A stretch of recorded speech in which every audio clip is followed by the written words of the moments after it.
Okie dokie. All right, Alyssa, tell us your story. My story.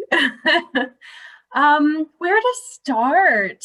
It's funny. I was thinking about that, and I was thinking, like, I could start with me, but I actually think there's a start before me. Oh, Um, I'm excited. which is, which is, my mom. hmm Um, yeah, I mean, I was thinking about it this morning, and I was thinking, my mom was like really afraid to learn how to swim. She was afraid to put her head under the water. She always tells me this story. And I just thought this morning, what did she do? Like, she built a pool in her backyard.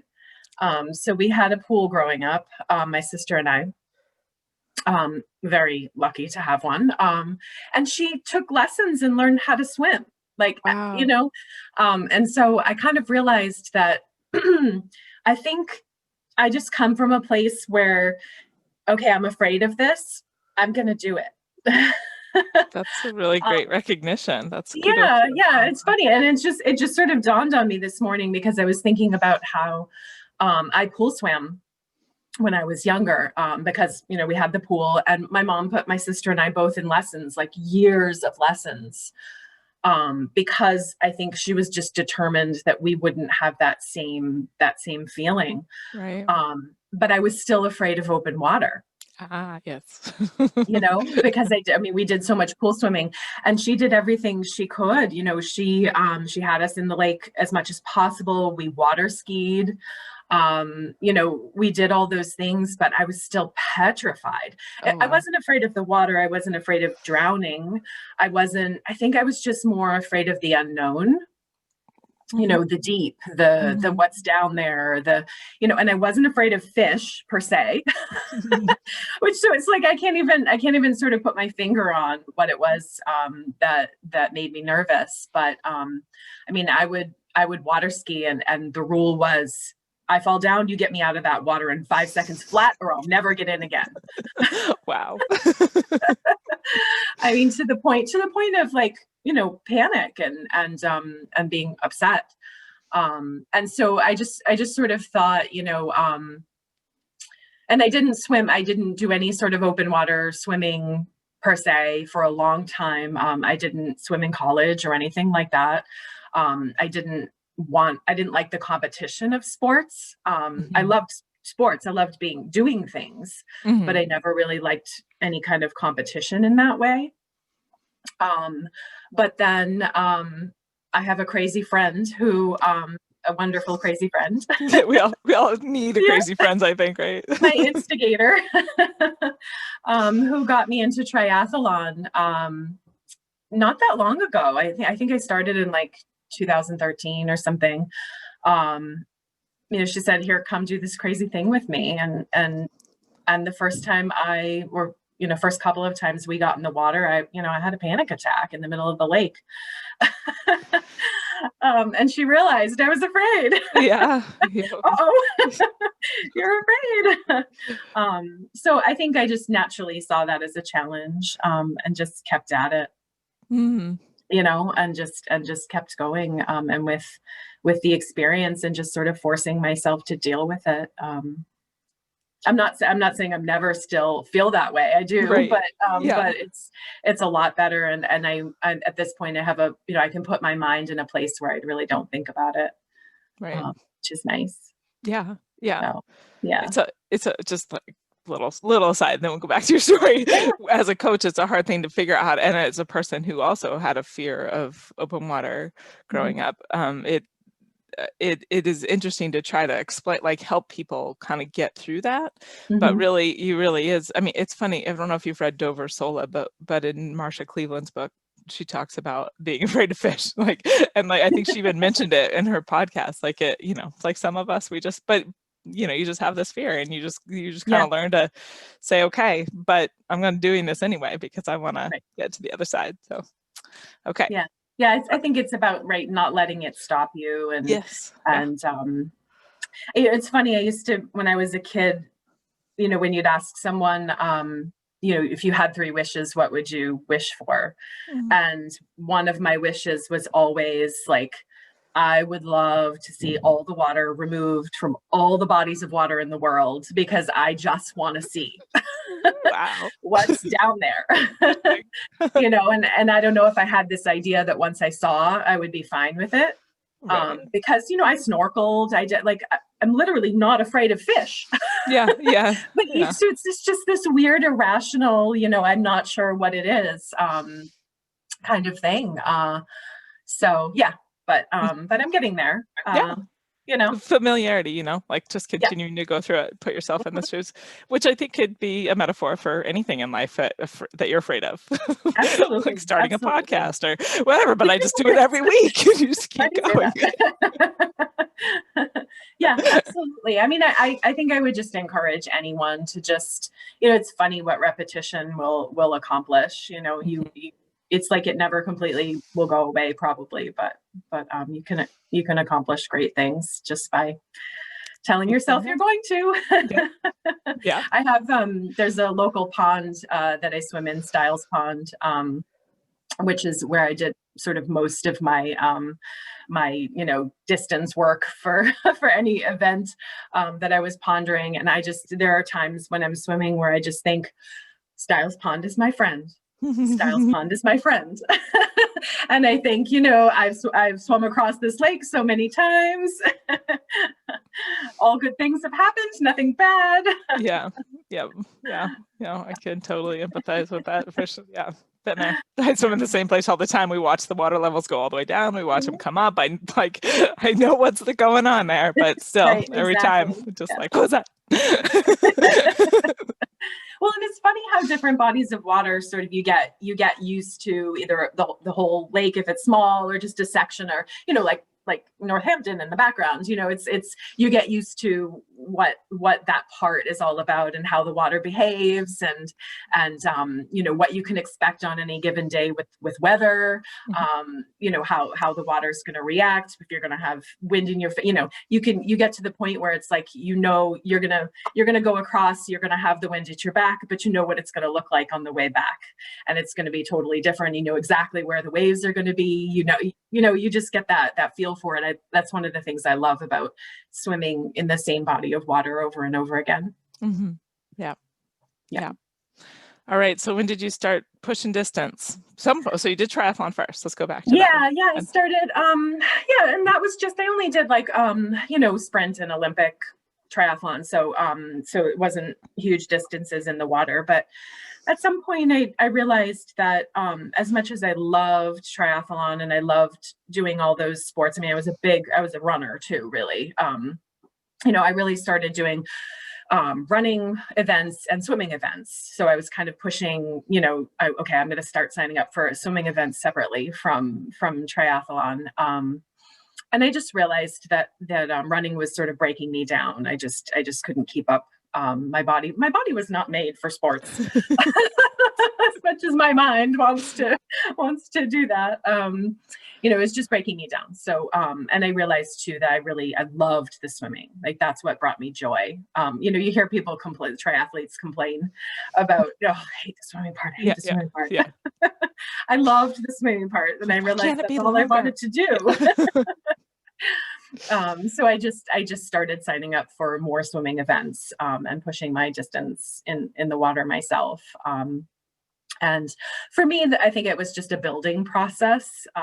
You know, I'm not a person who has sort of natural confidence in sports. So it was a building process. It was about having, you know, that experience under my belt so I could move to the next one. So it is still that. Because obviously I have a long way to go, but it's a methodical process. And so I had done, you know, I had done like a whole bunch of shorter events, like several years of shorter events. You know, Boston, swimming across Boston Harbor, and the Nibble Challenge, Nibble Light in Maine. And, you know, I did Alcatraz. That was like one of my big sort of, this is like something I must do. I did cold water training, and, you know, jumped in at 45 degrees. And, you know, that year was all about like getting used to the cold water and really challenging myself, I was petrified. I was really petrified for that one. So it's just like building confidence and realizing, every time I swam, I learned something new. Mm. Even if it was just some little snippet of information, everything from something technical, something about water, something about myself, and then I started doing the shorter events without a wetsuit. Mm-hmm. So that was just a couple of years ago. And I realized, okay, like my body could withstand this, temperature for this amount of time. And then I move up to the next increment. So then I don't know, what year was it that I did, your marathon swim course? I think that was in 2018, wasn't it? Yeah, it wasn't that long ago. Mm-hmm. Um, so, so I'm sure you all know Shannon does a wonderful quick start for marathon swimming, which I highly recommend. I loved it. And I think it just, for me, it went to that building of a tool belt, as you call it. But I found that so helpful. And I still think that metaphor is just super, super helpful, whether you're beginning or whether you're, an experienced swimmer, just to have this tool set and this way of thinking, that allows you to change course and sort of pick something new out of your tool belt and go with that. So that was super helpful for me. And, that year is when I started sort of swimming marathon distance. And yeah, I just, I just want to build from there. Just looking, this year was a little bit, I don't, this year was horrible for everyone. So I don't want to sound whiny. No, and I think this year for me and really was about me sort of coming to terms with the idea that, swimming isn't a definite. Like, you don't always get to swim. You don't always get to go to the event that you want to go to. You don't always finish. I think not completing something has stopped me in the past from starting things. And I think swimming has taught me that that's not, like, you should just start, and see what it brings you. And it's okay if you don't get to the goal that you had, because the beauty is in the trying and the striving for it, really. So I feel like I've come to that over the last couple of years, and this year has just really solidified that in my mind. Tell us about something that you didn't get to finish, or you didn't finish. Well, I feel like I've been really lucky, but I also I really just haven't done that many events. I'm still working toward that. I'm still sort of have a big list in my mind. Thanks to you guys, I have a list that's way longer than the start of the summer. I have a lot of things on my list. So I feel like, in retrospect, I feel like I've been really lucky.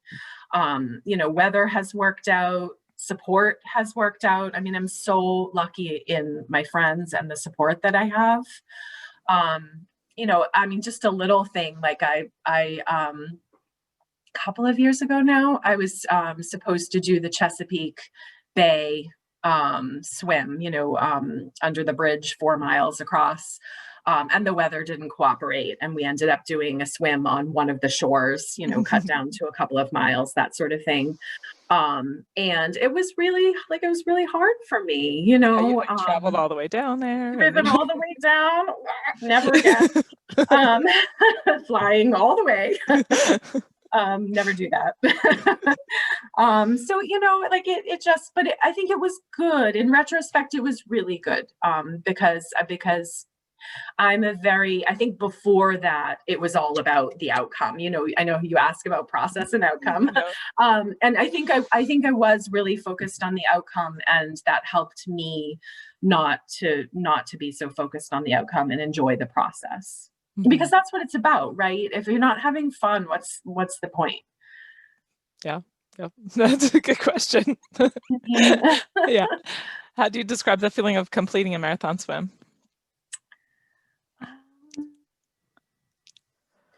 I think for me, it's probably more about building self-confidence. You know, I think it's about those, like, it's about what I learned. And it's also about feeling like, okay, I know I can do this. What's next? Mm-hmm. Yeah. Yeah. Yeah. I know what you mean. Like you check it, like, okay, 10K done. It's Next. a Okay, little let's bit of a see. check, yeah, right? It's a little bit of a check off. It's not that I'm not thinking about all the things that happened and what I learned and Right. all of that, but it is for me, I need that in order to move on to the next step. I'm not the person who just jumps in and does, 25 miles without the Right. build up. Yeah. Yeah. Right. Yep. What was it? Something crossed my mind. Oh, the swim that you're most proud of. Tell us about that. Um, Gosh.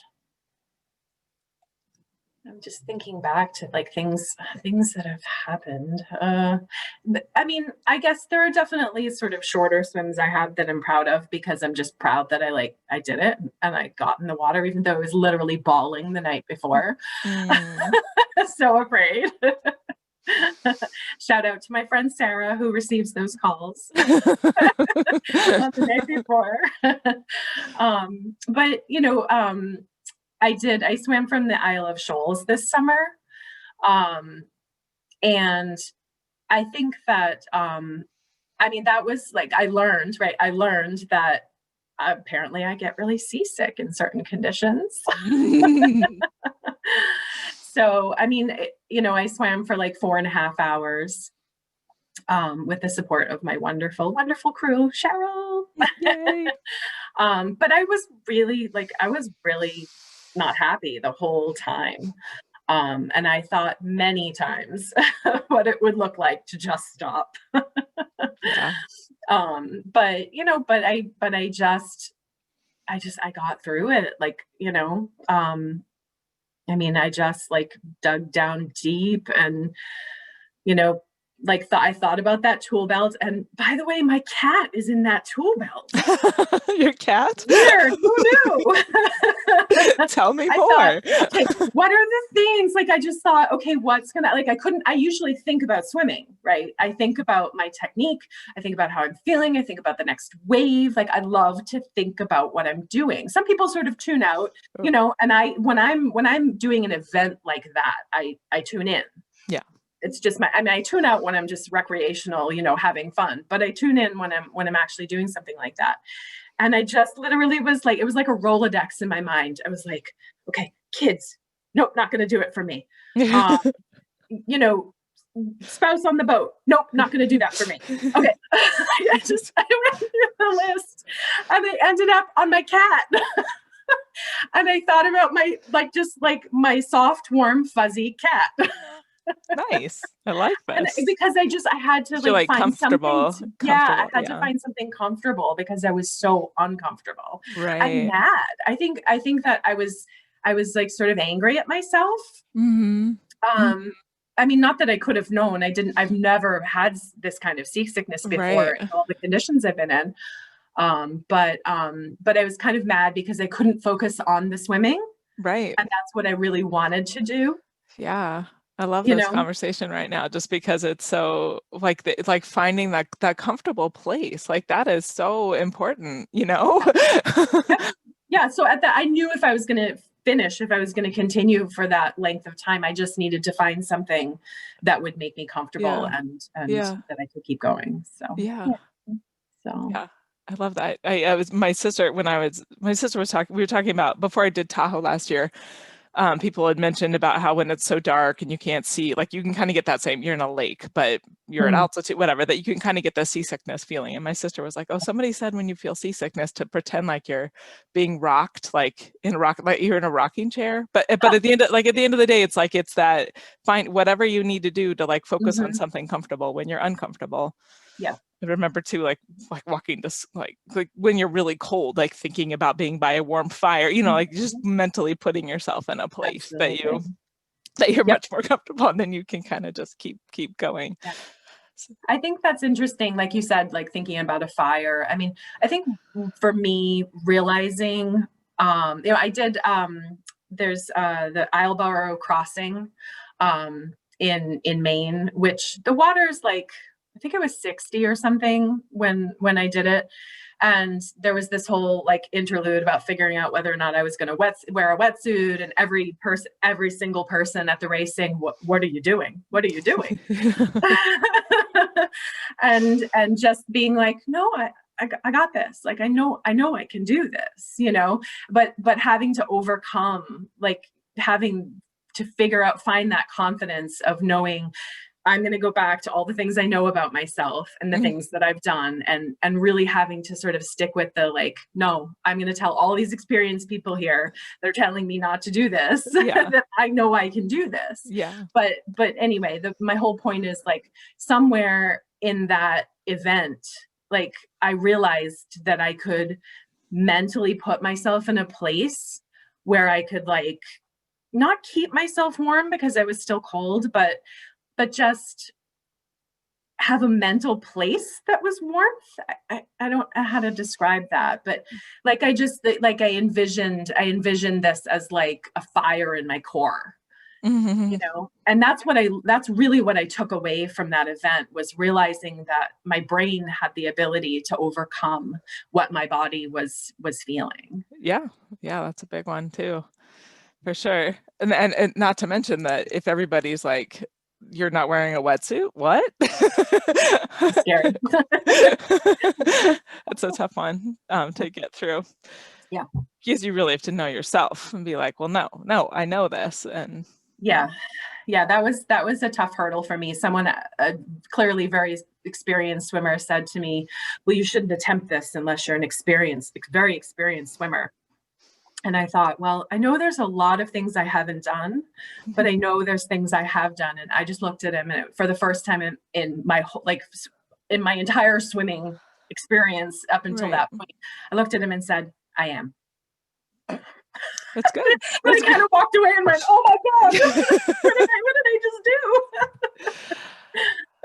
Because, I mean, dude, I know there are lots of things that I'm not experienced about. I totally understand that. But within that realm of needing to know what I needed to do for that event, I felt confident. Right. Yeah. That's huge. That's huge. You know, it's one thing if you're a solo marathon swimmer and you're out on a boat and you're doing marathon swimming rules and you know what you're in for. But when you go to an event and there's a bunch of SEALs standing there in the wetsuits and you're like, no, I'm not gonna. It's really hard. So I commend you for having that courage. Just be like, nope, I got the experience. I'm doing this. That's great. And especially when you kind of come from a place of like, I heard you saying, I don't do sport, and like you're coming from this place of like not enough, and to allow yourself to just say, like, no, I got this. So exactly. Yeah, and you felt that fire in your core the whole time. That's awesome. Yeah, that was a really cool realization.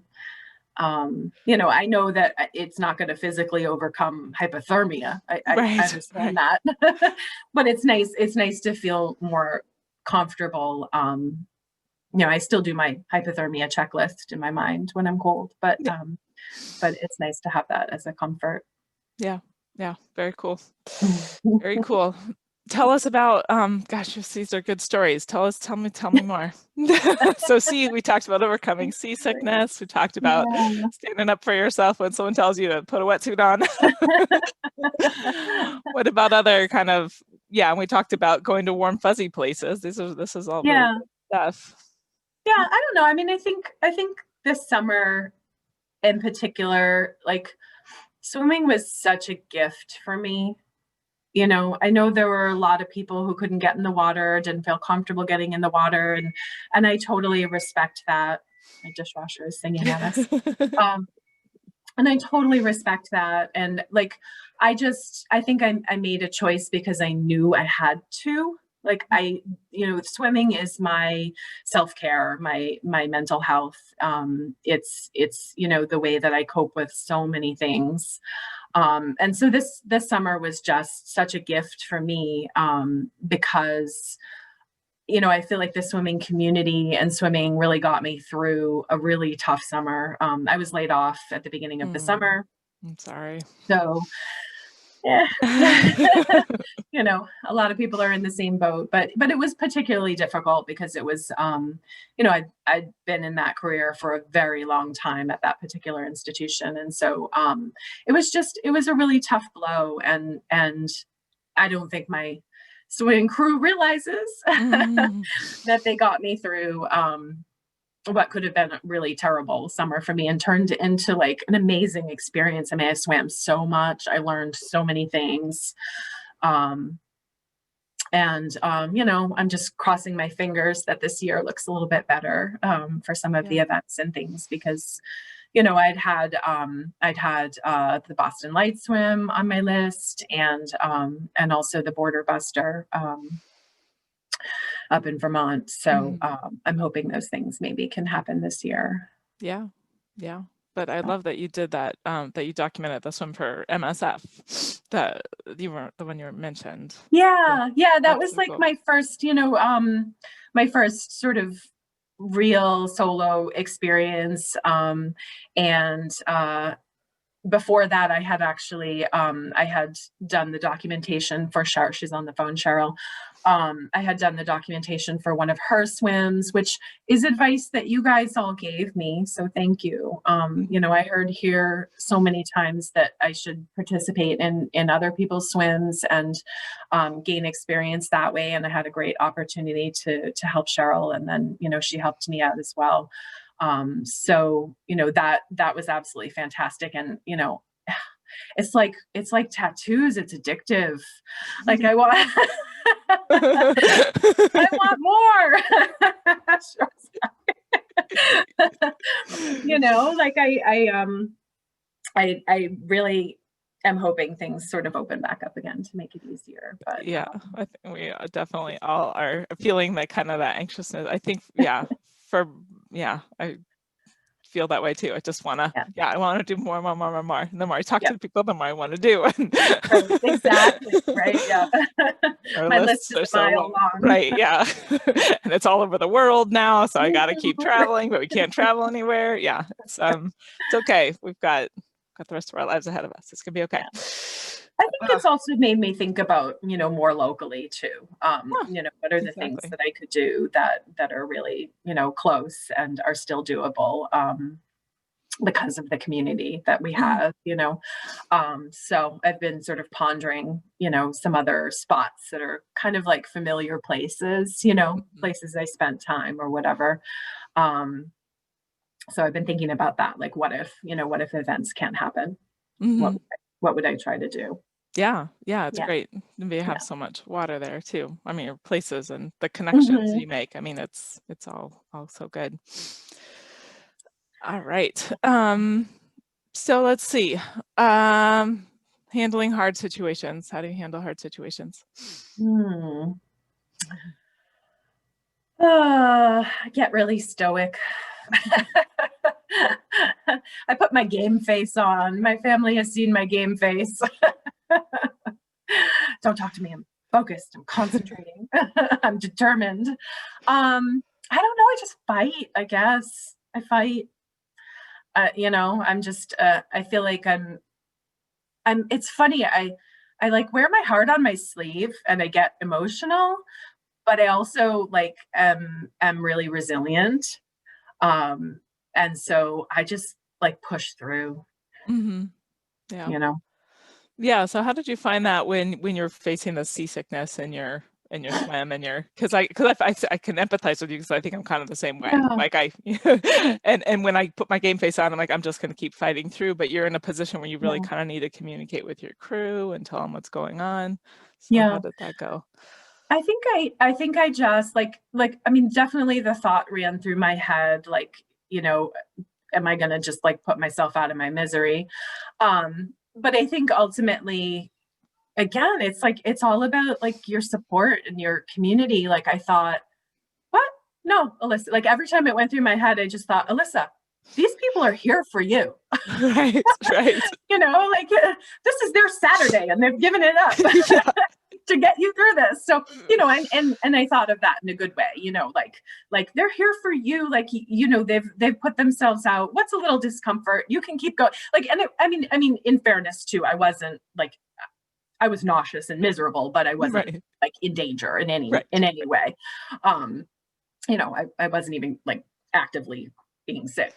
It's I very wasn't uncomfortable. able to eat Yeah. what I wanted to eat and, you know, Right. focus. But you know, there are times when it's far more, you know, worse, and you know, someone might need to get pulled out of the water. But yeah, I think I just thought of all the reasons why I was there, and what I wanted to accomplish, Mhm. and just, you know, and just kept going. Yeah. So yeah, Yeah. Yeah. I What don't know. what motivates you to what do you think is the like the driver behind wanting to do Mm, that just, more yeah, next thing? Like what how yeah. why do you keep wanting to do more? I don't know, right? It's like the question that if I could answer it about myself, maybe I would know like all things. I Right, right, right. I think I'm just like that in every area of my life. You know, I think of myself as a all in or all out kind of person. If I'm Mhm. going to do something, I'm going to do the heck out of it. Mhm. You know, and I'm just like that. I'm like that with my work. I'm like that with, you know, my personal life. So I think it's just, you know, I think we all want to do something a little bit, or some of us maybe a little bit out of the ordinary. And, you know, when I see it as something out of the ordinary and so like, just so beautiful. Like, I think that's the other thing too, is it's just the water for me is just like, it's amazing what you see, what you hear, what you feel. It's just like, how could you not just want more and more and more of that? It's like Yeah, being in another world, it is. you Yeah, know? that's Yeah, I mean, it's just, and so I think it's just, I don't, there's something about just not wanting to get out and not, you know, just like I can keep going, so why wouldn't I? right. Uh, I I love don't that. know. Yeah, Yeah. I love that. I also do, I also have sort of figured out how art intersects with Oh, my good. I was hoping swimming. you would bring up your art. I was gonna make you do you have any that you Um, could show us real quick?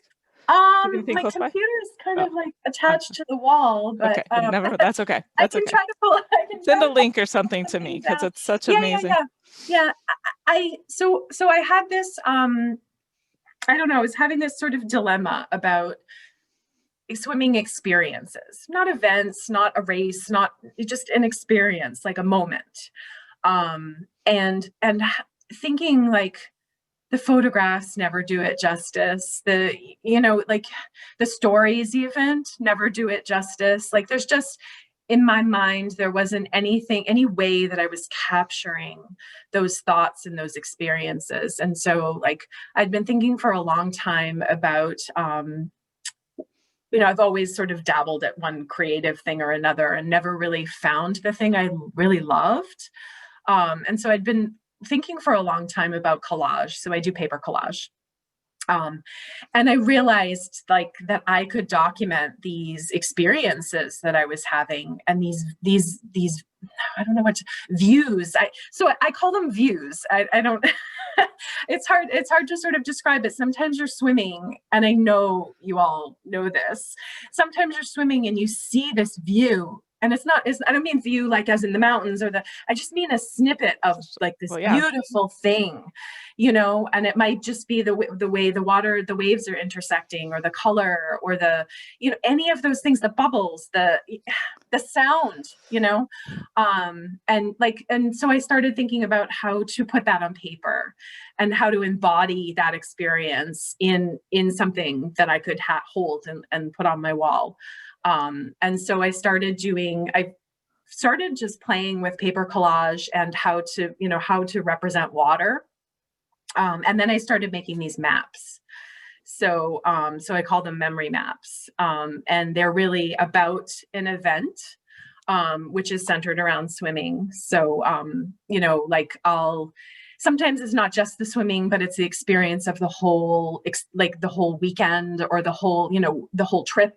that kind of thing. So I put in a lot of sort of ways to jog my memory about a certain, like the place I stayed at, or an experience we had, or and then I realized I was also like putting in memories from my life, like so like, just as an example, I'll give an example.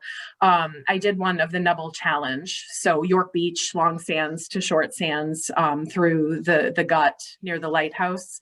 I realized that I wanted to put in, because I had stayed there as a child. I used to stay with a friend of mine, and so I put in like, just, it happened to be a house, but just an indicator of that experience.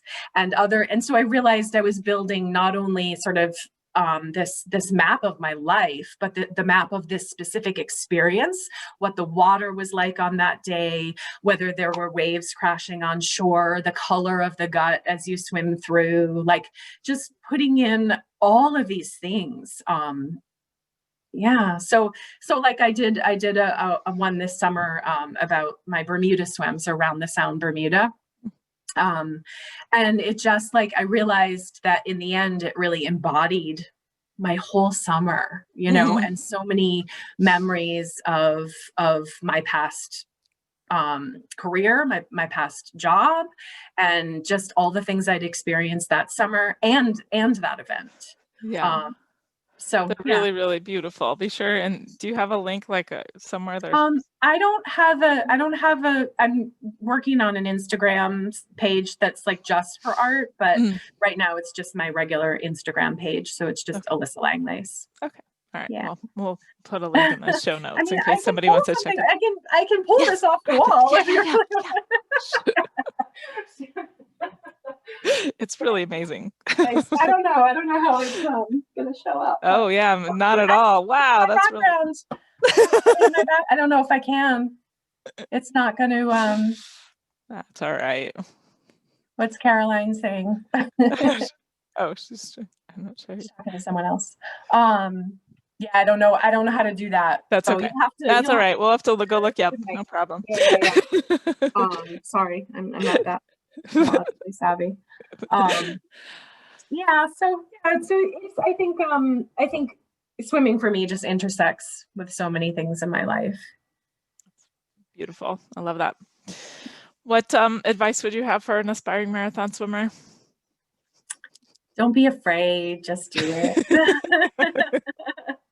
Or be afraid and just do it, right? Yeah, exactly. Yeah. My sister recently said to me, what did she say? She said, "I'm so impressed with how you've overcome your fears." And I said, I haven't.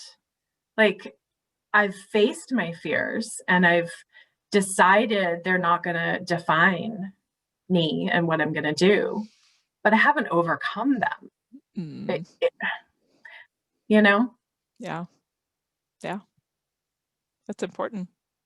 Yeah. I think fear stops a lot of people from doing things. It always stopped me when I was younger. And yeah, I think at some point in my life, I just decided, no, not anymore. Yep. Yeah. I mean, I think that's honestly, that's what swimming about is for me. That's what art is about for me. I mean, I honestly just started sharing my art like a few months ago, because I think I just decided, like, people need, like, I saw so many of my friends sharing artwork and their personal experiences. And I just thought, why not? People, someone out there might need this, and it might speak to them. Exactly. Yeah. So I think that's what swimming is for me too. I mean, if you get me started, that I always tell people, don't even say the word swim. You'll hear way more than you bargained for. That's good.